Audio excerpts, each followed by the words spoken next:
ہے کچھ میں نہیں ہے، لیکن دینی کسی بھی معاملے میں اجازت نہیں ہے۔ مثلاً ان کی عورتوں سے نکاح کرنا یہ بھی جائز نہیں ہے، یا ان کے گھر سے کسی لڑکی کو اپنے گھر بیاہ کر لانا یہ بھی جائز نہیں ہے۔ مر جائے تو ان کی میت میں جانا، اور یہ کوئی ہمارے مولویوں کی بات نہیں ہے۔ تیکھی نہ نظر کوئی ڈالے، تیکھی نہ نظر کوئی ڈالے، ہم لوگ ہیں رضا والے۔ اور دنیاوی معاملات میں بھی ہمارے علماء کہتے ہیں کہ ان سے پرہیز کیا جائے، یعنی لین دین میں بھی جہاں تک ممکن ہو پرہیز کرے۔ لیکن اگر بہت مجبوری ہے، جیسے کسی محلے میں کسی بدعقیدہ کی دکان ہے، دوسری کوئی دکان نہیں ہے، اب مجبوری ہے، تو آپ اپنی ضرورت کے سامان کی حد تک اتنا، اس سے بس اتنا تعلق کہ آپ گئے سامان لے لیا، اس سے زیادہ کے تعلقات کی گنجائش نہیں ہے۔ اگر وہ اپنی کوئی دینی بات کہیں تو صاف کہہ دیجیے کہ بھائی صاحب میں آپ کی کاروبار کے سلسلے میں اپنے تعلقات کی بنیاد پر آتا ہوں، لین دین کے معاملے میں آتا ہوں، آپ سے مجھے مذہب سیکھنا نہیں ہے، مذہب کی بات جب سننا رہے گا میرے اپنے علماء موجود ہیں، ہماری اپنی کتابیں موجود ہیں۔ تو دنیاوی معاملات میں کچھ معاملوں میں اجازت ہے، کچھ میں نہیں ہے، لیکن دینی کسی بھی معاملے میں اجازت نہیں ہے۔ مثلاً ان کی عورتوں سے نکاح کرنا یہ بھی جائز نہیں ہے، یا ان کے گھر سے کسی لڑکی کو اپنے گھر بیاہ کر لانا یہ بھی جائز نہیں ہے۔ مر جائے تو ان کی میت میں جانا، اور یہ کوئی ہمارے مولویوں کی بات نہیں ہے۔ صحیح مسلم کی حدیث ہے، آقا صلی اللہ علیہ وسلم فرماتے ہیں کہ بددین سے نہ شادیاں کرو، نہ ان کو لڑکیاں دو، نہ اپنی لڑکیاں ان سے لاؤ۔ فرمایا وہ بیمار پڑے تو ان کی مجاز پرسی کے لیے بھی مت جاؤ، مر جائے تو ان کے جنازے پر بھی نہ جاؤ۔ یہ اللہ کے رسول کا فرمان ہے، یہ ہمارا نہیں ہے۔ یہ بند ہو گیا بھائی آپ کا۔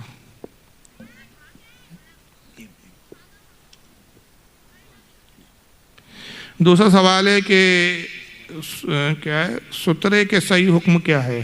اچھا سترہ جو رہتا ہے، دیکھیں سترہ کیا کہتے ہیں پہلے اس کو سمجھ لیجئے کہ ایسی مسجدیں ہوتی ہے کہ جہاں نماز پڑھ رہے تو آنے جانے والے سامنے سے گزر جاتے ہیں، دیوار کی آڑ نہیں ہوتی، کوئی کالم پلر نہیں ہوتا، تو شریعت نے گنجائش دی ایسی جگہ کہ ایک سترہ رکھ دیا جائے۔ سترہ مطلب کوئی آڑ، ایسی چیز کہ ایک آڑ ہو، اس طرف سے پھر کوئی شخص گزر جائے، چلا جائے تو نماز میں کوئی خلل نہیں آتا۔ اچھا یاد رکھیے کہ نماز کی حالت میں کوئی سامنے سے گزر جائے تو اس سے نماز نہیں ٹوٹتی۔ یہ لوگوں میں غلط فہمی کیا کہ کوئی سامنے سے گزر جائے تو کیا کرتے ہیں، نماز توڑ دیتے، ارے نماز ٹوٹ گئی۔ ارے نماز کوئی دھاگا ہے کہ گزرا تو ٹوٹ گیا؟ اللہ سے کیا دھاگے کا کنیکشن تھا؟ نہیں، بلکہ گزرنے والا گناہگار ہوتا ہے۔ نمازی کی نماز میں خلل نہیں آتا، نمازی کے لیے حکم یہ ہے کہ وہ اپنی نماز کو جاری رکھے۔ لیکن جو جان بوجھ کر قصداً، جس کو معلوم ہے کہ نماز پڑھ رہا ہے تب بھی اس کے سامنے سے گزر جائے تو اس کا گناہ کتنا ہے کہ روایت میں آقا فرماتے ہیں کہ قیامت میں اگر وہ شخص اس گناہ کی تلافی میں، یعنی اس گناہ کو مٹانے کے لیے 500 سال بھی کھڑا رہے تو گناہ اس کا معاف نہ ہو، اتنا سخت گناہ ہے۔ تو قصداً کسی نمازی کے سامنے سے گزرنا نہیں چاہیے۔ اب ایسی مسجد ہے، بڑی مسجد ہے، جمعے کے دن یہ مسئلہ خاص طور سے پیش آتا ہے کہ اب لوگ سنتیں ادا کر رہے ہیں تو اب کیا سامنے سے گزرے نہیں، تو اس کے لیے سترے کی صورت میں گنجائش دی۔ سترہ یہ ہوتا ہے کہ کوئی آڑ بنا دی جائے، تو شریعت میں اس کی ہے کہ ایک ہاتھ، یعنی یہ ایک ہاتھ ہوتا ہے نا، کم سے کم اتنا اونچا ہو، ایک لکڑی یا ایک چھڑی آپ رکھ دیں، اور یا مطلب کوئی بھی ایسی شے جس کا جو ہائٹ ہے یعنی ایک ہاتھ کے قریب ہو، مطلب تو ایسی چیز رکھ دے، تو اس کے بعد پھر کوئی وہاں سے گزرتا ہے تو پھر وہ گناہگار نہیں ہوگا، اور نماز میں سے کوئی خلل تو ویسے بھی نہیں آتا، ویسے بھی نہیں آئے گا، گناہگار نہیں۔ اب آج کل مسجدوں میں ایک جگہ ہے، شاید آپ کے بھی ہوں گے، کہ وہ تختیاں جیسی باقاعدہ بورڈ کاٹ کے وہ بنا کے رکھ دیے جاتے ہیں، تو وہ زیادہ بہتر ہے، اگر نہیں ہے تو مسجد میں آپ لوگوں نے رکھنا چاہیے۔ اور جب کوئی ایسا شخص ایسی کھلی جگہ نماز پڑھ رہا ہے کہ جہاں پہ کوئی آڑ نہیں ہے، سامنے دیوار نہیں ہے، کوئی پلر نہیں ہے، تو وہ سامنے اس کو رکھ دے تختی کو، تو اس کو بہرحال سترہ کہتے ہیں۔ تو کم از کم وہ اتنا ہونا چاہیے، ایک ہاتھ، 1 فٹ اس کو سمجھ سکتے ہیں آپ اندازاً۔ یہ بار بار بن ہوتا ہے یار اتنا۔ السلام علیکم حضرت۔ وعلیکم السلام۔ حضرت میرا ایک کوشچن ہے کہ آج کل کے دور میں جو دیکھا جا رہا ہے ایکس مسلم جو ہیں، آپ لاسٹ ٹائم میں نے کھردہ میں آپ سے ملا تھا تو اس معاملے میں نے آپ سے کہا تھا کہ میں نے کوشچن کرنے کی کوشش کی تھی، مگر مجلس میں مجھے منع کر دیا گیا تھا۔ ایکس مسلم جو آج کل بہت سے ایسے لوگ جو مسلم ہیں مگر وہ اپنا یہ ایجنڈا کو ہمیشہ بنا کے رکھ رہے ہیں کہ ایکس مسلم یہ کرو وہ کرو، اور لاسٹ ایٹ دا اینڈ وہ دکھا رہے کہ اللہ ہی نہیں ہے اور ہے مسلم، اس قسم سے وہ بات کر رہے ہیں۔ تو آپ کا سوال کیا ہے اس پر؟ سوال یہ ہے کہ یہ لوگ بہت ہی تعداد میں بڑھ رہے ہیں, خود تو غلطی کر رہے ہیں اور ایسے اصل میں آپ اپنی بات رکھ نہیں پا رہے, لیکن میں سمجھ گیا آپ بولنا کیا چاہ رہے ہیں. ایکچوئل میں ایک نیا فتنہ آیا, بہت سارے فتنے امت میں تو چند ہی چیزیں دکھایا, کیا کیا دکھائیں. ایک ایکس مسلم نام سے بھی ایک گروہ وجود میں آیا ہے. اس میں کچھ زیادہ تر تو وہ لوگ ہیں جو پہلے ذاکر نائک کے فالوورز ہوتے تھے, ذاکر نائک کو سنتے تھے, ذاکر نائک کے بہت فین تھے, بلکہ اس میں ایک دو تو وہ ہے, اس میں ایک ساحل کر کے ایک شخص ہے کوئی, وہ تو کہتا ہے کہ میں ذاکر نائک کے ساتھ رہا ہوں باقاعدہ, بمبئی کا ہے, وہ کہتا ہے میں ذاکر نائک کا مطلب اسسٹنٹ جیسا رہا میں ساتھ میں اس کے. تو ایسے لوگوں کا انجام یہی ہوتا ہے کہ جو باطل فرقوں کے ساتھ رہتے تو زیادہ سوچتے ہیں, پھر جب پیغمبر کی بھی عزت نہیں رہتی, یا اولیاء سے بھی اپنے آپ کو گریٹ سمجھتے ہیں, پھر وہ مرزا جیسی حالت ہو جاتی ہے کہ پیغمبر بھی کوئی شے نہیں. پھر ایک وقت یہ آتا ہے کہ وہ اسلامی میں بھی خامیاں نظر آتی ہے. اب جیسے اس کو حضرت عمر تک پہنچ گیا, ابو بکر تک پہنچ گیا, تو ایسے لوگوں کا یہ انجام ہوتا ہے کہ بعد میں یہ ہوا کہ اسلام پر ریسرچ تحقیق. اسلام میں بہت ساری چیزیں یہ ہے کہ جس میں قرید سے منع کیا گیا ہے, جیسا ہے قرآن میں حدیث میں اس کو مان لو. اگر آپ ہر چیز کو پریکٹیکلی سمجھنے کی کوشش کرو گے تو گمراہ ہو جاؤ گے. جیسے مثال کے طور پہ قبر میں عذاب ہوتا ہے. ابھی حدیث میں ہمارا ایمان ہے کہ اگر کوئی گناہ گار ہے تو اس کو قبر میں عذاب ہوتا ہے, اور نیکوکار ہے تو اس کو قبر میں جنت کی اس کے لیے کھڑکی کھول دی جاتی ہے. اس پر ہمارا ایمان ہے. اب یہ چیز کیسی ہے کہ قرآن اس کی تعریف بھی بیان کرتا ہے کہ والذین یؤمنون بالغیب, مومن وہ ہے جو چھپی باتوں پر, غیب پر ایمان لاتے ہیں. ایمان کی تعریف یہ بیان کی گئی کہ چھپی ہوئی باتوں پر ایمان لائے.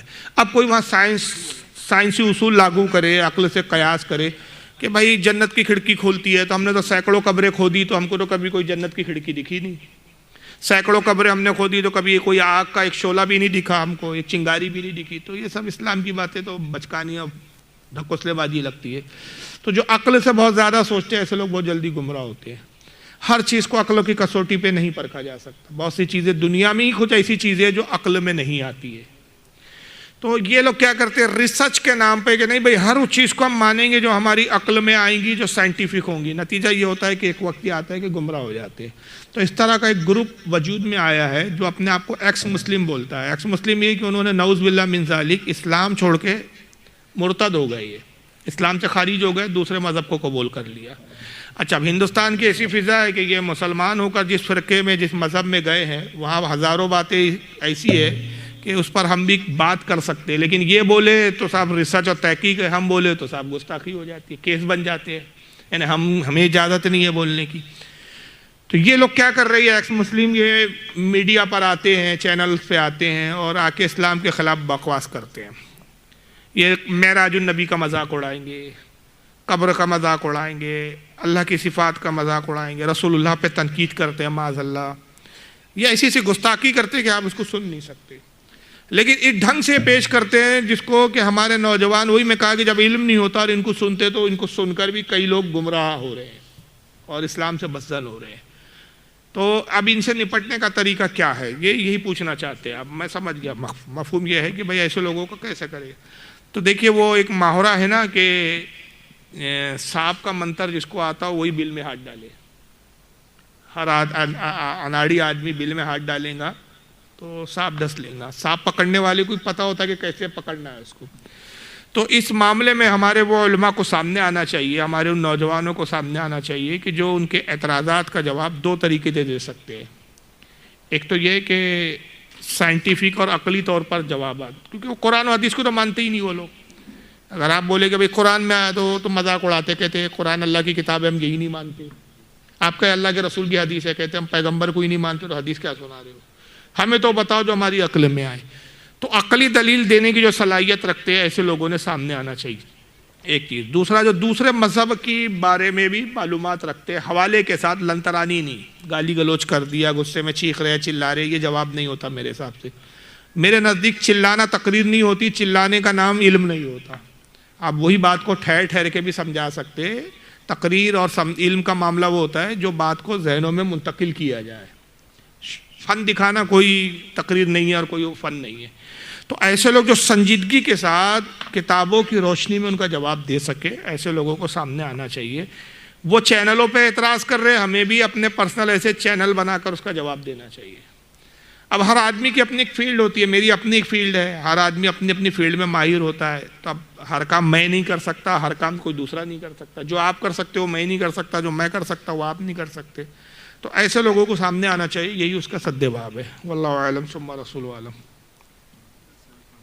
جی حضرت ایک اور کوسچن ہے، محرم کے مہینے میں جو 1 سے 10 تاریخ کے بیچ میں لوگ جو ایک منظر بناتے ہیں، اور یوم عاشورہ کے دن جو 9 اور 10 تاریخ جو ہوتی ہے وہ روڈ پہ نظر آتے ہیں، ایک میلہ لگتا ہے اور اس میلے میں سب کے سب دکھتے ہیں، تو یہ بہت اس پر کئی بار علماء بولتے ہی رہتے ہیں کہ یہ لہو لہیب ہے۔ دیکھیں وہ مندر بھی اس کو تعزیہ بولتے ہیں، جی مندر اور تعزیہ میں بہت فرق ہوتا ہے، حد سے زیادہ ہم کو نہیں تجاوز کرنا چاہیے، جس کا جہاں تک حکم ہے وہیں تک اس کو بات کرنی چاہیے۔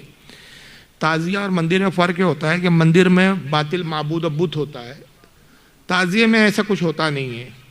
لیکن اس بارے میں میں اپنی بات کہوں کہ میں مسلک اعلیٰ حضرت کو فالو کرتا ہوں، اور مسلک اعلیٰ کا مطلب ہے اعلیٰ حضرت نے جو ہمیں سمجھا دیا ہم اس پر مطمئن ہیں، ہم ان سے زیادہ اپنے آپ کو ہوشیار نہیں سمجھتے، ان سے زیادہ اپنا عالم نہیں سمجھتے، جو تحقیق انہوں نے کی اس سے بہتر تحقیق ہم نہیں پیش کر سکتے۔ اعلیٰ حضرت نے اس تعلق سے اعتدال بیان کیا ہے، ایک درمیانی، ایک ایسا مسلک، ایک ایسی بات کہ جو نہ ہم کو تجاوز کرتی ہے نہ جو ہم کو توہین پر آمادہ کرتی ہے۔ اعلیٰ حضرت فاضل بریلوی نے اس تعلق سے باقاعدہ ایک رسالے لکھے ہیں، 2 رسالے، ایک رسالہ تعزیہ داری کے نام سے فتح رضویہ میں شامل ہے، اور ایک تبرکات کے نام سے ہے جس کا نام ہے بدر الانوار فی آداب الاثار۔ اب یہ اردو میں بھی ٹرانسلیشن ہو گیا، عربی رسالہ تھا یہ۔ اس میں اعلیٰ فرماتے ہیں کہ ایسا تعزیہ بنانا جو امام حسین کے روزے کے ہو بہو اسی شکل کا ہو، جیسے امام حسین کا روزہ ہے، اور بہت بڑا نہ ہو، ایک درمیانی مطلب سائز کا ہو، گھر میں کسی اچھی پاک جگہ پہ اس کو اس نیت کے ساتھ رکھنا کہ اس کو دیکھو تو امام حسین کی یاد تازہ ہوتی ہے، اس حد تک تعزیہ بنانا اور گھر میں رکھنا جائز ہے۔ اب ناجائز کس چیز کو کہتے ہیں اعلیٰ حضرت؟ ناجائز یہ ہوتا ہے کہ اپنے من سے اپنی عقل سے کچھ بھی بنا لیا اور اس کو امام حسین کا روزہ قرار دے دیا۔ اب جو عام طور پہ تعزیہ بنتے ہیں وہ کئی فٹ لمبے، وہ اتنے لمبے کہ جب وہ سڑک پہ چلتے تو تار تک کاٹنے پڑتے، لوگوں کو پریشانی، اور رسیوں سے پکڑ کے اس کو کھینچ کے لے کے چل رہے ہیں، ایک طرف بیلنس جھکا، تو کئی تو ویڈیوز بھی آئے کہ تعزیہ جھکا تعزیہ ہی ٹوٹ گیا صاحب۔ تو یہ تو آپ بے حرمتی کر رہے ہیں، جب آپ امام حسین کا اس کو روزہ سمجھ رہے ہیں تو پھر یہ اتنا تکلف اور اتنی مشقت میں اپنے آپ کو ڈالنے کی کیا ضرورت ہے؟ اتنی بے حرمتی ہو رہی ہے اس سے۔ تو پھر لے جا کے اس کو وہ بڑے بنا دیتے ہیں جس کو اصل سے کوئی تعلق نہیں، کوئی واسطہ نہیں، اس میں پیسوں کا اسراف، فضول خرچی، اور اس کے بعد پھر وہ میلہ ٹھیلا، پھر اس کے ساتھ عورتوں کا ہجوم، پھر ڈھول اور تاشے باجے ڈھولوں کے ساتھ جا رہے ہیں، مرثیہ پڑھتے ہوئے جا رہے ہیں، نمازوں کا کوئی خیال نہیں۔ امام حسین کربلا میں اس لیے شہید ہو گئے کہ نماز کی حفاظت کرتے رہے، اور ہم انہی کے نام پہ نماز چھوڑ کے تعزیہ اٹھانے میں لگے ہوئے۔ امام حسین نے کربلا کے بعد، شہادت کے بعد اہل بیت نے پردے کیے، ان یہاں تک کہ روایتوں میں آیا، بعض روایتوں میں آیا، بعض لوگوں نے لکھا بھی ہے کہ وہ ان کے پردے چھین لیے گئے تھے، دوپٹے چھین لیے تھے یزیدیوں نے، تو اپنے بالوں سے انہوں نے اپنے چہروں کو چھپا لیا۔ وہ پردہ دار خواتین ہیں کہ جن کے چہروں کو آسمان نے کبھی کھلے آسمان نے نہیں دیکھا۔ ہم ان پاک بیویوں کے ماننے کے دعوے کر رہے ہیں، اہل بیت کی محبت کے دعوے کر رہے ہیں، اور ہماری عورتیں 10 عاشورے کے دن، شہادت کے دن ساج دھج کے، لپسٹک پاؤڈر لگا کے ساتھ مجمع عام میں مردوں کے گھوم رہی ہے، بدنگاہیاں ہو رہی ہے، نگاہ سے نگاہ ٹکرا رہی ہے۔ تو یہ کون سا کربلا منانا ہے؟ یہ کون سا محرم منانا ہے؟ اس کی تو شریعت قطعاً اجازت دے ہی نہیں سکتی، تو اس کی اجازت نہیں ہے۔ پھر اس کے بعد وہ تعزیہ جو بنایا تھا اس کو لے جا کے وہ پھر بعض جگہ تو کچھ گاؤں میں دیکھا میں نے، ویڈیوز ہے باقاعدہ میرے پاس موجود، تالاب میں پھینک دیتے ہیں، کچھ جگہ گڑھا کھود کے پھر اس کو دفن کر دیتے ہیں، گڑے میں بھی پورا نہیں آتا تو اس کے ٹکڑے کر کے پارٹس کو توڑ تاڑ کے گھساتے ہیں اس کو گڑے میں۔ تو یہ سب چیزوں کی شریعت اجازت نہیں دیتی، صرف شریعت اتنی بات کی اجازت دیتی ہے کہ ہو بہو تعزیہ ہو، امام حسین کے روزے کی طرح ہو. تو جیسے تغرے رکھتے ہیں ہم گھروں میں مکہ کے، مدینے کے، بغداد شریف، خواجہ غریب نواز کے روزے کے، اور اس کو برکت کی نیت سے ہم رکھتے ہیں تو اس کو تبرکاً رکھتے ہیں، اسی طرح امام حسین کا بھی روزہ اگر ہو بہو رکھے تو اس کی اتنی اجازت ہے، اس میں کوئی حرج نہیں ہے. واللہ اعلم ثم رسول عالم. ایک سوال یہ ہے کہ ارتداد کسے کہتے ہیں؟ ارتداد اصل میں ارتداد اسے کہتے ہیں کہ کوئی اپنے مذہب اسلام کو چھوڑ کر کوئی دوسرا مذہب قبول کر لے، اس کو ارتداد کرنا کہتے ہیں. اور ایسے شخص کو مرتد کہتے ہیں جو اسلام چھوڑ کے دوسرے مذہب کو اختیار کر لے، کوئی بھی مذہب میں چلے جائے، چاہے عیسائی ہو جائے، یہودی ہو جائے. مسلمان تھا پہلے، مسلمان ہونے کے بعد مذہب اسلام کو چھوڑ کر دوسرے مذہب میں چلا گیا، اس کو مرتد کہتے ہیں. اور اس عمل کو جو اس نے کیا اس کو ارتداد کہتے ہیں. مسلک اعلیٰ حضرت کا کیا مطلب ہے؟ اس کے لیے تو پوری لمبی تقریر کرنی پڑ جائے گی بھائی. اب یہ سوال تو ایک لائن کا ہے، ایک لائن کا بھی نہیں ہے، آدھی بھی لائن کا ہے، جواب بڑا لمبا ہے. لیکن میں اپنے عشق کی روشنی میں ایک ہی جواب دے دیتا ہوں، میرے خیال سے کافی ہے، ورنہ اس پر میری تقریر موجود ہے. اس کا نام ہے، نیٹ پہ آپ جا کے سنیں، ہم ہے اہل سنت، ہم ہی ہے جنتی، یہ اس کا نام ہے. تو اس میں مسلک اعلیٰ حضرت کے اوپر میں نے اچھا خاصا بولا ہے. مسلک اعلیٰ حضرت صرف ایک جملے میں اگر میں کہوں کہ مسلک اعلیٰ حضرت کیا ہے، یہ سوال یہی ہے، تو جواب یہ ہے کہ منشاء الہی کے مطابق رسول اللہ سے محبت کرنے کا نام مسلک اعلیٰ حضرت. منشاء الہی کے مطابق رسول اللہ سے محبت کرنے کا نام مسلک اعلیٰ حضرت. اور ہر بد عقیدے سے بیزاری کرنے کا، ہر نبی کے گستاخ سے دوری اختیار کرنے کا نام مسلک اعلیٰ حضرت ہے.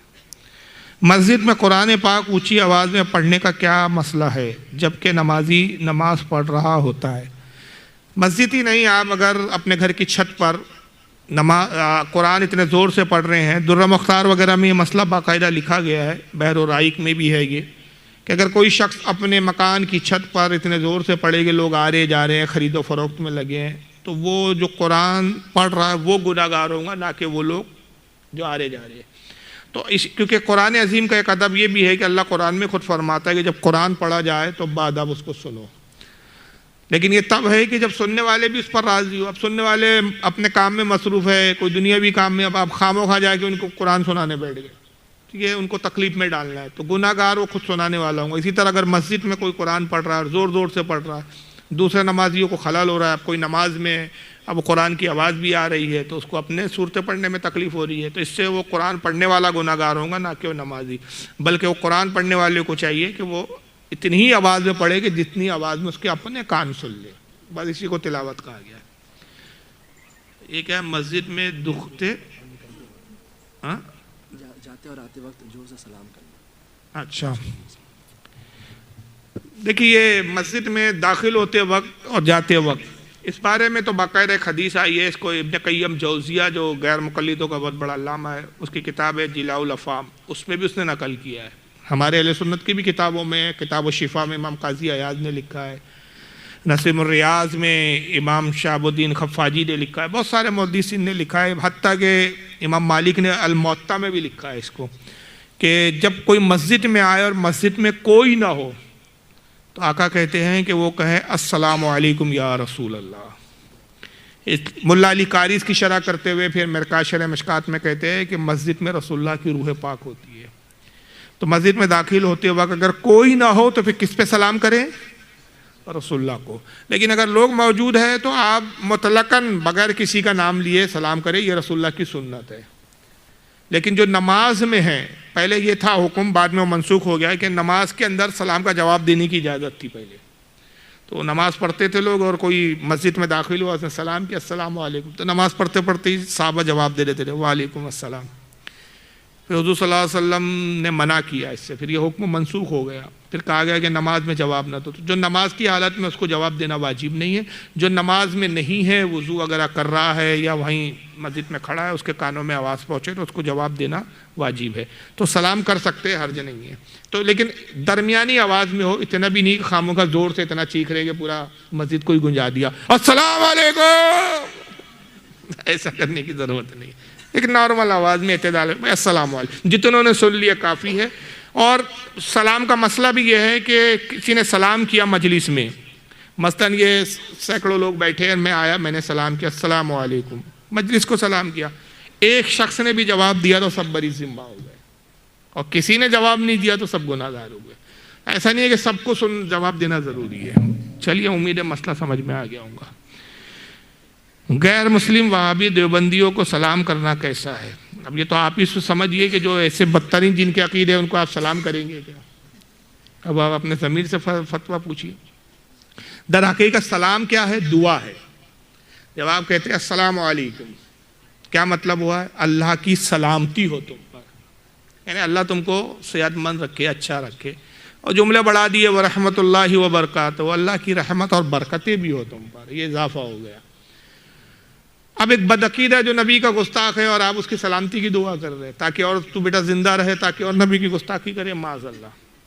تو بدعقیدے کو سلام کرنا جائز نہیں ہے, اور جانتے بوجھتے کہ یہ بدعقیدہ ہے, معلوم ہے, اور اس کے کفریات, اس کی بکواسات, اس کی گستاخیاں بھی اپنے کانوں سے سنی ہے, دیکھی ہے, سب معلوم ہونے کے بعد اس کو مسلمان سمجھ رہے ہیں اور آپ سلام کریں گے تو پھر حکم بہت سخت لگ جاتا ہے. پھر حکم یہ لگتا ہے من شک فی کفرہ وعذابہ فقد کفر. محدثین اور علماء کہتے ہیں جو کسی کافر کے جس پر کفر کا فتویٰ لگا ہو, جو گستاخ اور بدعقیدہ ہو جائے, اس کے کفر اور عذاب میں اگر کوئی شک کرے تو شک کرنے والا خود کافر ہو گیا. تو بدعقیدے کو سلام نہیں کرنا ہے, اور قصدن نہ کرے. اگر وہ پوچھے کہ بھائی سلام کیوں نہیں کیے, سلام کرے تو جواب مت دو, تو اس کو صاحب کہو کہ بھیا پہلے تو توبہ کر کے سنی بن جا, پھر ایک بار نہیں ہزاروں بار تجھ پہ سلامتی ہے. ایسے موقع پہ اللہ کے نبی ایک سلام کرتے تھے. اگر بہت زیادہ کہیں مطلب مشکل آ جائے تو رسول اللہ کی ایک سنت ہے جو حدیث میں آیا, جب کوئی بدعقیدہ یا کافر آپ کو سلام کرتا تو حضور صلی اللہ علیہ وسلم وعلیکم السلام کہہ کے جواب نہیں دیتے تھے. یا حضور کو اگر سلام کرنا ہوتا کسی بدعقیدہ کو خط وغیرہ میں, تو آپ اس طرح نہیں کہتے تھے جو ہمارے یہاں مسلمانوں کے لیے راج ہے السلام علیکم. سرکار سلام کیا کہتے تھے؟ السلام علی من اتبع الہدی.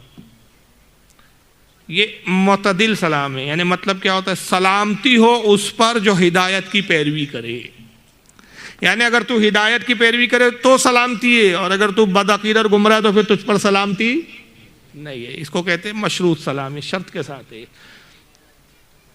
ہاں, السلام علی من اتبع الہدی, تو یہ سلام کر سکتے ہیں وہ بھی کسی بدعقیدہ کافر کو اگر مجبوری ہو تو, ورنہ خاموخواہ نہیں.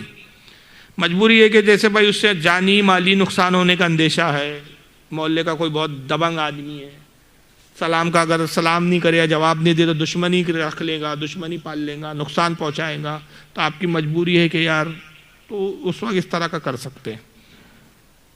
ولیمے میں دولہے کو سونے کی انگوٹھی پہننے کو گھر والے مجبور کرتے ہیں, اس پہ وضاحت فرمائیں. قرین زندگی میری ایک کتاب ہے, یہاں ملتی ہے, حضرت چلے گئے کہ ایک صاحب بیٹھے تو بیچتے بھی ہیں آپ کیا. قرین زندگی کتاب ہر شادی شدہ نوجوان نے اور ہر شادی شدہ فرد نے پڑھنی چاہیے. بہت ساری زبانوں میں وہ ترجمہ ہو کے آئی ہے, آپ کے کلکتہ میں ملتے, اس کو پڑھیے. یہ انگوٹھی اور اس کے تعلق سے جو رسم و رواج ہے اس پہ میں نے بہت وضاحت سے اس پہ گفتگو کی ہے. سونے کی انگوٹھی مرد کو سخت حرام ہے. اللہ کے رسول صلی اللہ علیہ وسلم کے بعد ایک شخص آئے, سونے کی انگوٹھی پہنے ہوئے تھے. ترمذی شریف کی حدیث ہے. آقا نے فرمایا کیا بات ہے کہ میں تیری انگلی میں, تیرے ہاتھ میں جہنمیوں کا زیور دیکھ رہا ہوں. پھر وہ صحابی گئے, انہوں نے سونے کی انگوٹھی بدلوا لی. دوسرے دن آئے تو تانبے کی انگوٹھی پہنے ہوئے تھے. آپ نے فرمایا کیا بات ہے کہ میں تیرے ہاتھ میں دیوتاؤں کا زیور دیکھ رہا ہوں, جو باطلان معبود تانبے کے زیورات اپنے معبودوں پہ چڑھاتے تھے, وہ زیور میں تجھ پہ دیکھ رہا ہوں. تو انہوں نے پھر وہ انگوٹھی بھی بدل دی. تیسرے دن جو ہے وہ لوہے کی انگوٹھی پہنے ہوئے آئے. تو آقا نے فرمایا کیا بات ہے کہ میں تجھ پہ کفاروں کا زیور دیکھ رہا ہوں.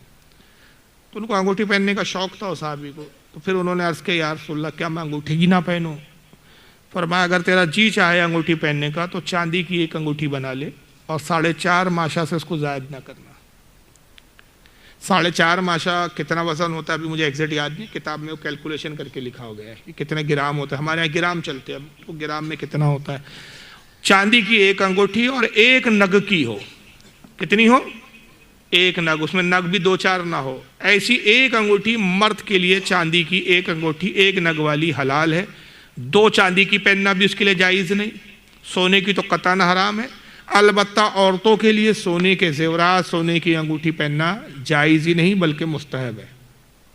حضرت مولا علی فرماتے ہیں کہ اللہ کے نبی نے مجھے حکم دیا، کہا کہ علی اپنی بیوی کو حکم دو، اپنے گھر والیوں کو حکم دو کہ جب وہ نماز پڑھے تو زیورات سے اپنے آپ کو آراستہ کرے، کہ جو اللہ نے اسے زینت دی ہے اس کو اللہ ہی کی بارگاہ میں ظاہر کرو۔ ام المومنین عائشہ صدیقہ فرماتی ہے کہ میں مکروہ سمجھتی ہوں اس عورت کی نماز کو کہ جو زیورات نہ پہنے اور اسی طرح بیواؤں کی شکل بنا کے نماز پڑھے۔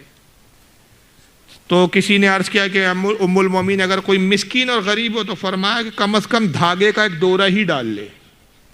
تو عورت کا زیور پہننا مستحب عمل ہے، اور شوہر کے لیے، شوہر کو خوش رکھنے کے لیے اگر وہ سجتی ہے دجتی ہے، شریعت نے سجنے دھجنے سے منع نہیں کیا، فیشن سے منع نہیں کیا۔ اسی کو انگریزی میں ہم فیشن بولتے ہیں، اردو میں سجنا دجنا سورنا بولتے، اسی کو انگلش میں کیا بولتے ہیں؟ فیشن۔ اچھا کپڑے پہننا، خوبصورت دکھنا۔ اعلیٰ حضرت فاضل بریلوی کا رسالہ ہے عرفان شریعت، اس میں فرماتے ہیں کہ اولیاء کرام کی بعض ازواج ایسی تھی، بعض اولیاء کی، کہ روزانہ اپنے شوہر کے لیے دلہن کی طرح سجتی تھی، جیسے دلہن تیار ہوتی ہے، اور اپنے شوہر کے قریب آتی، حاجت والا پاتی تو ان کی حاجت پوری کرتی، اور دیکھتی کہ شوہر کو کوئی حاجت نہیں تو پھر وہ اپنے زیورات وغیرہ، مطلب وہ جو ان کا زیادہ جو ہوتا تھا یعنی میک اپ وغیرہ، اس کو ہٹا کر دور کر کے پھر وہ عبادت میں مشغول ہو جاتی۔ تو عورتوں کو سجنا سورنا تاکہ ان کے شوہر ان کی طرف مائل رہے، یہ بھی عورتوں کے لیے نیکی بتایا گیا ہے۔ بلکہ یہ کہ عورت گندی سندی گھر میں رہے تو اس کو مکروہ فرمایا گیا۔ بلکہ علماء یہاں تک فرماتے ہیں کہ اگر کوئی شوہر کسی دوسری عورت کی طرف مائل ہو جاتا ہے اور وہ عورت گھر میں گندی سندی رہتی ہے کہ مرد کی اس کی طرف توجہ ہی نہیں رہتی ہے، اس طرح رہتی ہے کہ مرد کا مطلب اس کو رغبت ہی نہ ہو، اور وہ شخص بھی کسی دوسری عورت کے ساتھ بدکاری کرے تو اس گناہ میں اس کی وہ بیوی بھی شریک ہے، کہ اگر وہ سج دھج کے سورتی اپنے شوہر کو اپنی طرف رجھا کے رکھتی تو شوہر وہ گناہ کی طرف مائل نہ ہوتا۔ تو اگر ماں بہنیں سن رہی ہو تو جانے کہ اسلام میں زیورات پہننے سے، سجنے سے، سورنے سے منع نہیں کیا، صرف منع کیا کیا؟ کسی سے بے پردگی سے۔ اللہ نے فرمایا کہ اپنا سنگار، قرآن میں مفہوم آیت کا، اپنا سنگار ظاہر نہ کرے سوائے اپنے شوہروں کے، شوہر پر سنگار ظاہر کرے، غیر مردوں کے لیے سجنا نہیں ہے۔ غیر لیکن عجیب معاملہ ہے، دوسرے مردوں کو دکھانا تو بڑی سور سج کے جائیں گے، گھر میں ویسی ایک دم سڑی پڑی رہیں گی، یعنی میاں کے لیے گندگی ہے، دوسروں کے لیے خوبصورتی ہے، صاف صفائی ہے۔ جی ہاں، سونا اور چاندی دو زیورات عورتیں پہن سکتی ہے، اور سونے کے علاوہ دوسرے نہیں۔ آج کل وہ ایک کیا بولتے ہیں، میرے کو نام نہیں یاد ہے، سٹی گولڈ بولتے ہیں آپ کے، ہمارا اس کا دوسرا ہی نام ہے، یعنی نقلی سونے جیسا رہتا ہے وہ، کیا بولتے ہیں؟ امیٹیشن اس ٹائپ کا رہتا ہے، وہ عورتیں سمجھتی، ہمارا کوئی اس کے لیے ایک دوسرا ورڈ ہے باقاعدہ۔ وہ نقلی جو زیور ہوتا ہے جو سونے کا نہیں ہوتا، سونے کی طرح دکھتا ہے، یا تانبا ہو یا پیتل ہو یا لوہا ہو، اس کے زیور بھی پہننا عورت کو جائز نہیں ہے، بلکہ اس پر نماز مکروہ تحریمی ہے۔ اگر پیتل کے زیور پہن کے نماز پڑھی کسی خاتون نے، یا کیا کہتے ہیں تانبے کے یا لوہے کا زیور ہے، تانبے کا ہے، یا وہ نقلی سونا جو ایک الگ ہی دھات کا آتا ہے، اس پہ اگر اس نے نماز پڑھی تو نماز کو دوبارہ لوٹانا واجب ہے، نماز واجب الاعادہ ہے، وہ نماز ذمے پر باقی ہے۔ ہاں، صرف سونا اور چاندی دو ہی زیور عورتوں کو جائز ہے۔ انگوٹھیاں جتنی چاہے سونے کی پہن سکتی ہے، ایک سے زائد بھی پہن سکتی ہے، لیکن مرد کو سونا بھی حرام۔ اور ایک حدیث میں تو بلکہ یہاں تک آیا کہ ایک صحابی سونے کی انگوٹھی پہنے ہوئے آئے تو اللہ کے نبی صلی اللہ علیہ وسلم نے ان کی انگوٹھی کی طرف دیکھا تو انہوں نے عرض کیا، یا رسول اللہ میں نے سونے کی انگوٹھی پہنی ہے۔ آپ نے فرمایا کہ یہ تجھے نہیں معلوم کہ مردوں کے لیے میری شریعت میں یہ حلال نہیں؟ تو اللہ کے نبی صلی اللہ علیہ وسلم نے جب ان کو مطلب سخت انداز میں دیکھا، انہوں نے اپنی وہ انگوٹھی سونے کی نکالی اور اس کو پھینک دیا۔ جب حضور وہاں سے اٹھ کے چلے گئے تو ایک صحابی نے کہا کہ آپ نے اس انگوٹھی کو پھینک دیا، اس کو اٹھا لیجئے، عورتوں کے لیے تو جائز ہے آپ اپنی بیوی کو یہ انگوٹھی دے دے۔ تو صحابی کیا کہتے ہیں، جس انگوٹھی کو رسول اللہ نے نفرت سے دیکھ لیا، اب میں اس کو اپنی بیوی کو بھی نہیں پہناؤں گا۔ تو صحابہ کا یہ احترام تھا، رسول اللہ سے یہ محبت تھی۔ تو بہرحال سونے کی انگوٹھی نہ پہنے۔ آج تو ایسے بھی ہے جو زیادہ انگوٹھی پہنے وہ ہمارے یہاں اتنا بڑا بزرگ مانا جاتا ہے، 10 انگوٹھیاں لگی ہے، بہت پہنچے ہوئے باوا ہے۔ ارے بھائی ایک کے علاوہ جائز ہی نہیں ہے تو ہاں نکالا ہے کہ اچھا کرندگی سے ہی نکالے گا، اور کوئی ہے؟ اچھا چاندی کی ایک انگوٹھی، ایک وزن میں 4.5 ماشے 374 ملی گرام، یعنی 4 گرام 374 ملی گرام۔ دیکھیے وہ 4.5 ماشا جو میں نے بتایا اس کا جو آج کے حساب سے جو علماء نے ہمارے کیلکولیشن نکالا ہے وہ 374 میں یعنی 4.25 گرام کی انگوٹھی، اور 1 گرام جو ہوتا ہے وہ میرے خیال گرام تو 10 گرام کا 1 تولہ بولتے ہیں ہمارے یہاں، ہر جگہ تھوڑا الگ الگ ہے کیلکولیشن۔ 374 375 پکڑ لو موٹا، 4.25 تو گرام کتنا ہو گیا ٹوٹل؟ 4.5 چلیے اتنا یاد رکھیے، اب وہ بعد میں آپ کیلکولیشن کر لینا، میتھمیٹکس میں اتنا ماہر نہیں ہوں۔ 374 ملی گرام چاندی کی انگوٹھی، اتنی مرد کو اجازت ہے، اس سے زیادہ کی اجازت نہیں ہے، واللہ اعلم ثم رسول عالم۔ جی وہی حکم ہے۔ سوال یہ ہے کہ خاندان میں وہابی دیوبندی ہو تو کیا کرنا چاہیے؟ بھائی کوئی خاندان میں وہابی ہو یا دیوبندی ہو، کتنا ہی قریبی ہو، اس سے قطع تعلق ہی کرنے کا حکم ہے۔ رشتہ داری کا جو بھی تعلق ہے یاد رکھیے ایمان سے تعلق ہے، اگر ایمان نہیں ہے تو پھر کوئی تعلق نہیں ہے۔ دیکھیں میں ایک آیت سنا دیتا ہوں آپ کو، اب اس سے بڑی دلیل نہیں ہے قرآن میں۔ آپ جانتے ہوں گے کہ حضرت نوح علیہ السلام ایک نبی گزرے ہیں، بس آخری بار اس پہ ختم کرتے، بہت وقت ہو رہا ہے بھائی۔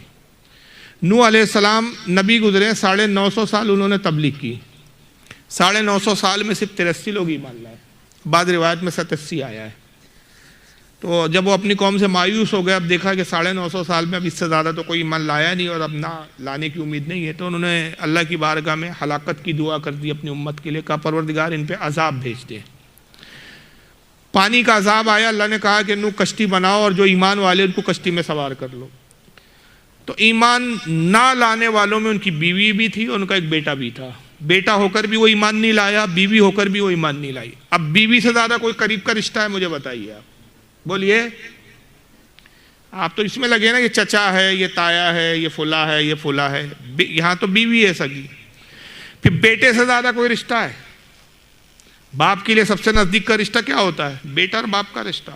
بیٹا ایمان نہیں لایا، جب بارش ہوئی طوفان آیا تو ہوا یہ کہ سب طرف پانی ہی پانی تھا، صرف نوح علیہ السلام کی کشتی میں جو سوار تھے وہی محفوظ تھے، تو بیٹا بھی ڈوبنے لگا۔ تو نوح علیہ السلام کو اپنے بیٹے پہ رحم آیا، تو کہا کہ بیٹا اب بھی وقت ہے، کلمہ پڑھ لے، مجھے نبی مان لے، اللہ کی وحدانیت کا اقرار کر لے، کشتی میں آ جا، آج اللہ کے فضل و کرم سے صرف یہی کشتی ہے، جو اس میں سوار ہے وہی بچیں گا، جو اس سے جدا ہے اس میں سوار نہیں ہے وہ ہلاک ہو جائے گا۔ بیٹے نے کہا کہ میرے باپ میں ایمان تو نہیں لاؤں گا، وہ اونچا ایک ٹیلا دکھ رہا ہے وہاں جاؤں گا، وہاں پانی نہیں آئے گا۔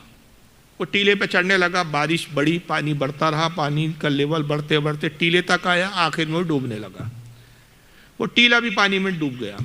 تو جب ڈوبنے لگا اور گوتے کھانے لگا، بچنے کے لیے وہ کوشش میں لگا ہوا ہے، حضرت نوح نے دیکھا تو بیٹا تھا، محبت تھی، رحم آ گیا، آخر تو اللہ کو انہوں نے پکارا۔ قرآن عظیم نے اس واقعے کو بیان کیا ہے۔ چنانچہ پارہ نمبر 12 ہے، سورہ ہود ہے، آیت 44 اور 45 ہے۔ رب ارشاد فرماتا ہے وَنَادَى نُوحٌ رَبَّهُ فَقَالَ رَبِّ إِنِّ ابْنِي مِنْ أَهْلِي۔ اللہ فرماتا ہے اور نوح نے اپنے رب کو پکارا اور عرض کی اے میرے پروردگار میرا بیٹا، من اہلی میرا گھر والا۔ دو رشتے بتائے ہیں وہاں پر، نوح کیا کہہ رہے؟ میرا بیٹا، انی بنی میرا بیٹا، من اہلی میرا گھر والا ہے۔ کیا مطلب تھا؟ اے پروردگار میرا بیٹا ہے، بچا لے، میرا گھر والا ہے، میرا نسب حسب خاندانی اسی سے چلنا ہے۔ وَإِنَّ وَعْدَكَ الْحَقُّ وَأَنْتَ أَحْكَمُ الْحَاكِمِينَ، بے شک تیرا وعدہ سچا ہے مگر تو حکمت والا ہے، حکم والا ہے، تو قادر ہے مولا، میرا بیٹا ہے، بچا لے۔ رب نے کیا جواب دیا؟ وہ طارق جمیل والی بولی نہیں تھی، ایک دوسرے کے لیے گنجائش رکھو، اپنے اپنے عقیدے پہ قائم رہو، لے لو اپنے بیٹے کو کشتی میں، بچا لیں گے، وہ اپنے عقیدے پہ رہے، اے نوح تم اپنے عقیدے پہ رہے، نہیں، بلکہ قرآن کیا کہتا ہے؟ اللہ نے فرمایا قالا یا نوح انہ لیس من اہلیک، اے نوح وہ تیرا ہرگز گھر والا نہیں، تیرا خاندان والا نہیں۔ کیوں؟ انہ عمل غیر صالح، اس لیے کہ اس کے اعمال، اس کا عقیدہ خراب ہے۔ یہ عمل سے مراد عقیدہ ہے، اس کا عقیدہ ہی درست نہیں، تو اے نوح وہ تیرا گھر والا ہی نہیں ہے۔ نوح کہہ رہے میرا بیٹا ہے، اللہ فرما رہا تیرا بیٹا ہی نہیں ہے۔ تو قرآن نے نبی کی اولاد کو نبی کی اولاد تسلیم نہیں کیا جب وہ عقیدے پہ نہ ہو صحیح. تو جب نوح کا بیٹا نوح کا نہیں ہو سکتا بدعقیدگی کی بنیاد پہ، آپ کا اور ہمارے بیٹے کی کیا حیثیت ہے؟ ہمارے اور آپ کے رشتہ داروں کی کیا حیثیت ہے؟ اور قرآن عظیم واضح طور پر کہتا ہے، پارہ نمبر 10 سورہ توبہ آیت 23، یا ایھا الذین آمنوا لا تتخذوا آباءکم واخوانکم اولیاء ان استحبوا الکفر علی الایمان ان استحبوا الکفر علی الایمان. رب فرماتا ہے ایمان والو اپنے باپ، سارے رشتے گنوا دیے جو قریب کے سب سے جو خون کے رشتے ہیں. یا ایھا الذین آمنوا، ایمان والو، لا تتخذوا آباءکم، ایمان والو اپنے باپ، و اخوانکم، اپنے بھائیوں کو، اولیاء، دوست نہ سمجھو، اپنا قریبی نہ سمجھو، اپنا عزیز نہ سمجھو. کب؟ اذ استحبوا الکفر علی الایمان، کفر علی الایمان، اگر وہ ایمان کے مقابلے میں کفر کو پسند کرے. وَمَن يَتَوَلَّهُم مِّنكُمْ فَأُولَٰئِكَ هُمُ الظَّالِمُونَ، اور جو کوئی تم میں سے ان سے دوستی کرے، ان سے تعلقات رکھے، تو وہ اپنے آپ پر ظلم کرنے والا ہے، وہی ظالم ہے. تو یہ قرآن نے بتا دیا ہے کہ باپ کو باپ نہ سمجھو، بیٹے کو بیٹا نہ سمجھو اگر وہ ایمان کے مقابلے میں کفر کو پسند کرے. اور یہ قرآن عظیم ہے، یہ کوئی آپ کا میرا کلام نہیں ہے کہ یہ کہہ کے نظر انداز کر دو، چھوڑو یار یہ تو کہتے ہی رہتے ہیں. یہ وہ ہے جس پر ہمارا ایمان ہے، اور اگر ایمان نہیں تو پھر ہم مسلمان نہیں. اللہ تعالی ہم سب کو دین پر استقامت عطا فرمائے. ارے سوال ہے ہی ابھی کتنے بجے تک جلسہ چلتا ہے بھائی؟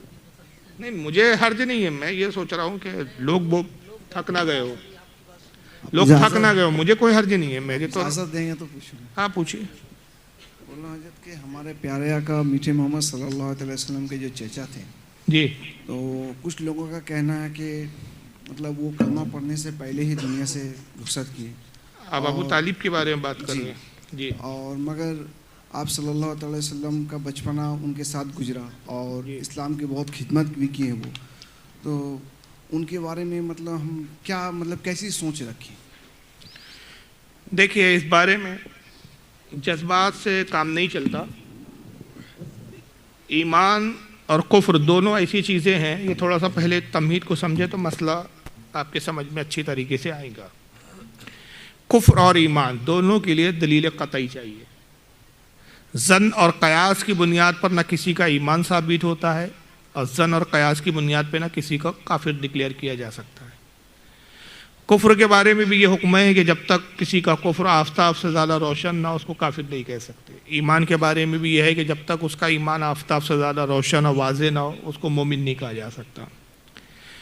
اس تعلق سے ابو طالب کے کفر اور ایمان کو لے کر علماء میں بظاہر اختلاف ہے، لیکن جمہور کہتے ہیں میجورٹی، بڑی تعداد اور کثیر تعداد کا یہ موقف ہے کہ ابو طالب ایمان نہیں لائے. اور ان کے کفر پر جو دلائل ہے وہ بہت مضبوط ہے. قرآن سے بھی ان کے کفر کے تعلق سے کچھ آیتیں آئی ہے، اور ہمارے ہاں حدیث کی جو معتبر کتابیں ہوتی ہے، جو سب سے اعلیٰ درجے کی کتابیں جیسے بخاری، مسلم، ترمذی، ابو داؤد، نسائی، ابن ماجہ، مسند احمد، مصنف ابن ابی شیبہ، مصنف ابن عبد الرزاق، اور طبرانی المعجم الکبیر، المعجم الاوسط، شعب الایمان، ایسی کئی کتابیں ہیں جو مستند حدیث کی کتابیں مانی جاتی ہیں. ان تمام کتابوں میں رسول اللہ سے اور حضرت علی سے یہ حدیثیں آئی ہے کہ ابو طالب ایمان نہیں لائے. اب جو ان کے ایمان کے قائل ہیں وہ کچھ واقعات کی بنیاد پر، قیاس کی بنیاد پر، ظن کی بنیاد پر، نکات کی بنیاد پر کہ ایسا ہے تو ایسا، اس سے ایمان ثابت کرتے ہیں. لیکن یاد رکھیے کہ میں نے کہا ظن اور قیاس پہ ایمان ثابت نہیں ہوتا، بلکہ ایک اصول ہے محدثین کے نزدیک کہ روایت کے مقابلے میں حکایت قابل قبول نہیں. اب روایت اور حکایت کا فرق کیا ہوتا ہے اس کو سمجھ لیجئے. جیسے کہ روایت اسے کہتے ہیں جو رسول اللہ سے آئی ہو، حدیث میں آیا ہو. جیسے حدیث میں آیا، روایت میں آیا کہ کھڑے ہو کر پانی نہیں پینا چاہیے. ایک مثال دے رہا ہوں سمجھانے کے لیے. اللہ کے نبی نے فرمایا کھڑے ہو کر پانی نہ پیو، یہ ہے روایت. ایک صاحب کہے ہمارے پیرو مرشد کھڑے ہو کر پانی پیتے تھے، یہ ہے حکایت.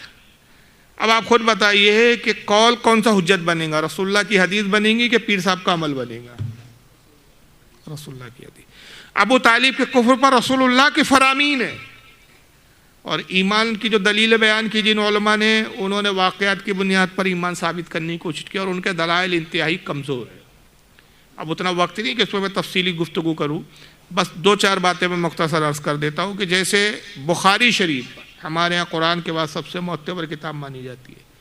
اس کے اندر باضابطہ حدیث ہے کہ جب ابو طالب کا انتقال ہونے لگا تو رسول اللہ اپنے چچا کے پاس آئے، کہا چچا لا الہ الا اللہ کہہ دے تو میں تیرے ایمان کا ضامن بن جاؤں. یعنی کہ گنجائش دی اپنے چچا کو کہ اگر محمد رسول اللہ نہ بھی کہا تو میں تب بھی ایمان کا ضامن بن جاؤں گا اور میں اللہ سے تیرے لیے حجت کر لوں. تو ابو جہل، عتبہ، شیبہ وغیرہ کچھ مشرکین عیادت کے لیے آئے ہوئے تھے ابو طالب کے. جب حضور نے یہ کہا تو ابو جہل نے مداخلت کی اور ابو طالب سے کہا کہ ابو طالب کیا اپنے باپ داداؤں کے مذہب کو اور دین کو چھوڑ دوں گے؟ تو ابو طالب نے کہا کہ بھتیجے، اگر مجھے یہ اندیشہ نہ ہوتا کہ موت کے بعد اہل عرب یہ الزام لگائیں گے اور یہ مجھ پر عیب ظاہر کریں گے کہ موت کی سختی نے ابو طالب کو دین بدلنے پہ مجبور کر دیا، تو میں تیرا جی ٹھنڈا کر دیتا. میں اپنے باپ داداؤں کے مذہب پر ہوں. اور اس وقت ان کا انتقال ہو گیا. پتہ چلا کہ وہ آخری وقت میں انہوں نے کلمہ نہیں پڑھا. اب اسی بخاری اور مسلم میں بھی حدیث ہے، بخاری میں بھی ہے. دوسری یہ ہے کہ حضرت عباس حضور کے چچا ہے، وہ ایمان لائے. بدر کے وقت انہوں نے اپنے ایمان کا اظہار کیا، غزوہ بدر میں 2 ہجری میں.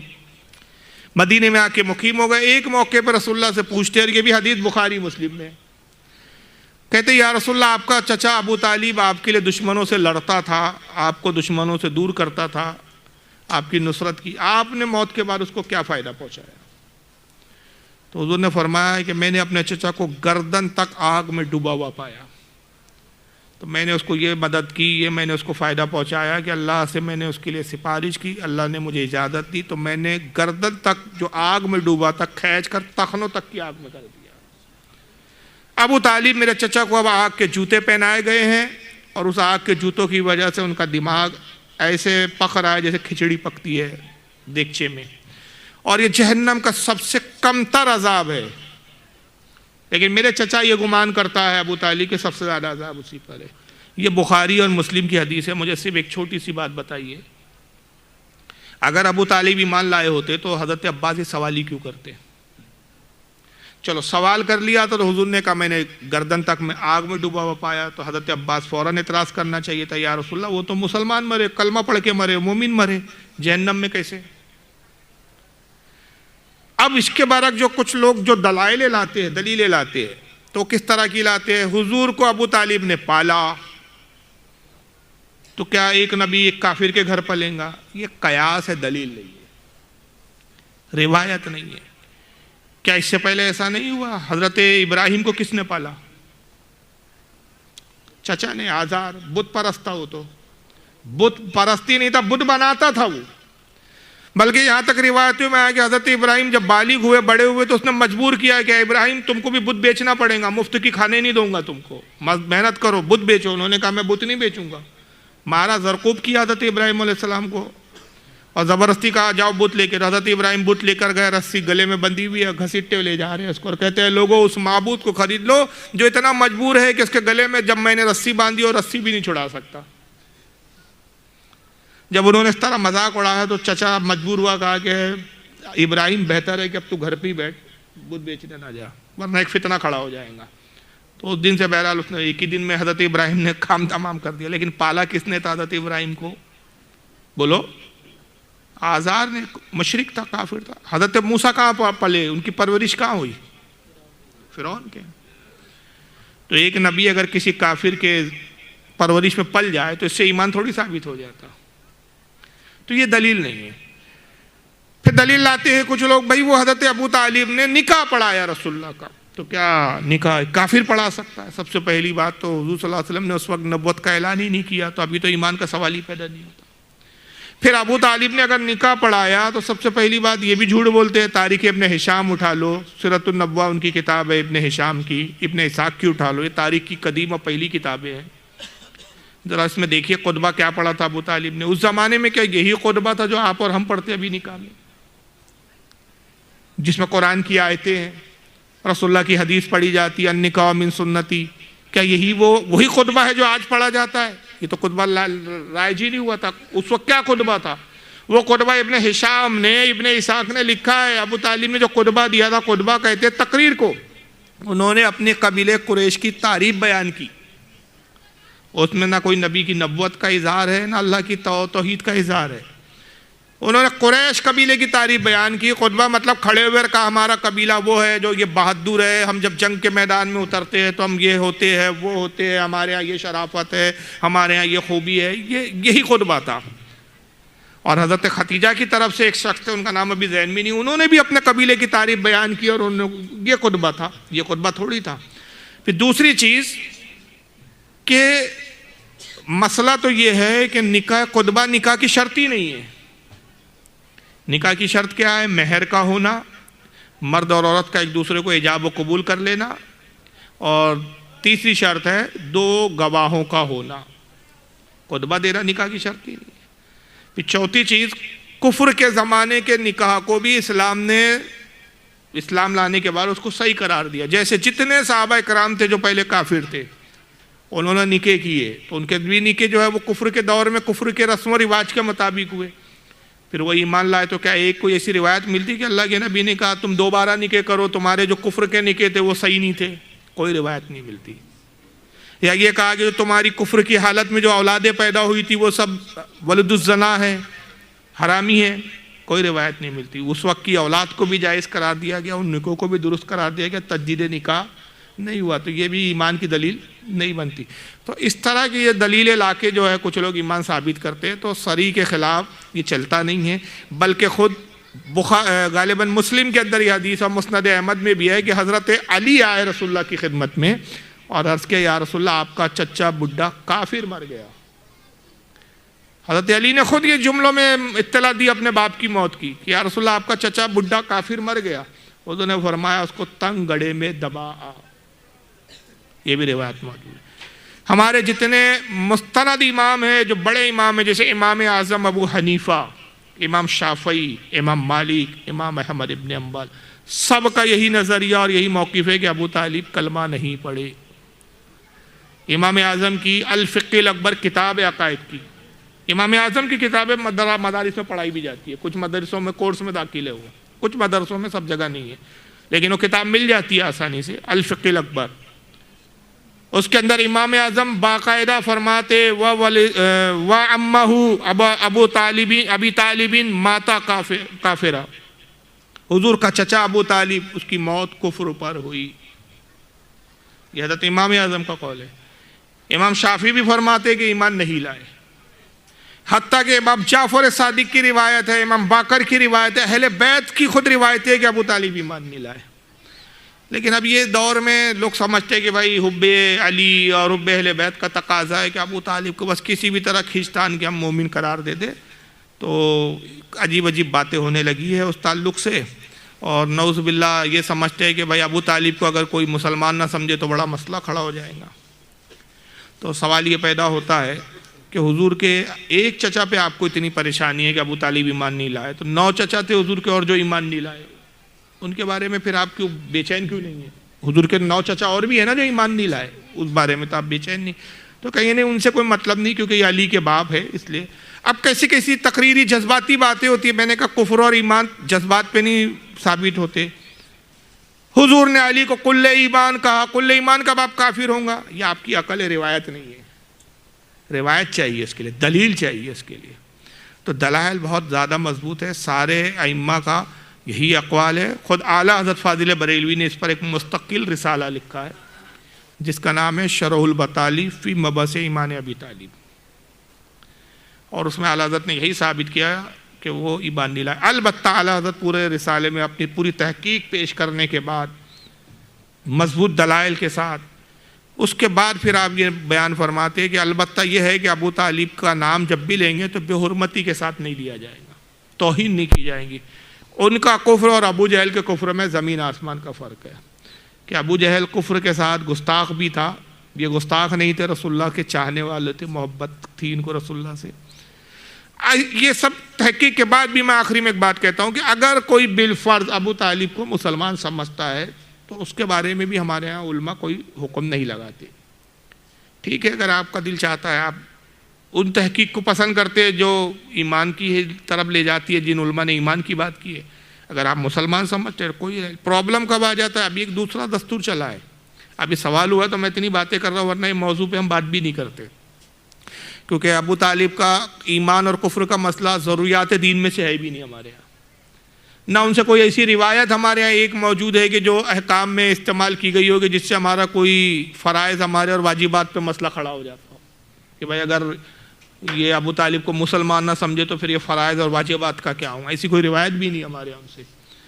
ابھی مسئلہ کیا کھڑا ہو جاتا ہے کہ ابھی ایک بڑا آسان طریقہ لوگوں نے اختیار کیا رافضیت کی طرف لوگوں کو لانے کے لیے کہ بھائی دیکھو ابو طالب کو منہ کافر کہہ رہے، کافر کہہ رہے، خاص طور سے اس تعلق سے سب سے زیادہ ٹارگٹ اعلیٰ حضرت کو کر رہے ہیں اس دور میں۔ مگر یہ بھول جاتے کہ تنہا اعلیٰ حضرت نہیں ہے، اعلیٰ سے پہلے جتنے ہیں مجدد الفسانی، شاہ عبدالحق محدث دہلوی، شاہ ولی اللہ محدث دہلوی، امام بخاری، امام مسلم، امام ترمذی، امام نسائی، امام احمد ابن حنبل، امام شافعی، امام ابو حنیفہ، امام مالک، ائمہ سے لے کر اولیاء تک، حتیٰ کہ خواجہ نظام الدین اولیاء، مخدوم اشرف جہانگیر سمنانی، لطائف اشرفی اٹھا لیجیے، لطائف اشرفی میں مخدوم اشرف جہانگیر سمنانی نے باضابطہ واضح لفظوں میں لکھا، حضور کے چچاؤں کا ذکر کر رہے، جب ابو طالب کا ذکر آتا ہے تو مخدوم اشرف سمنانی رحمۃ اللہ علیہ لکھتے ہیں کہ ابو طالب کفر پر مرے، ایمان نہیں لائے،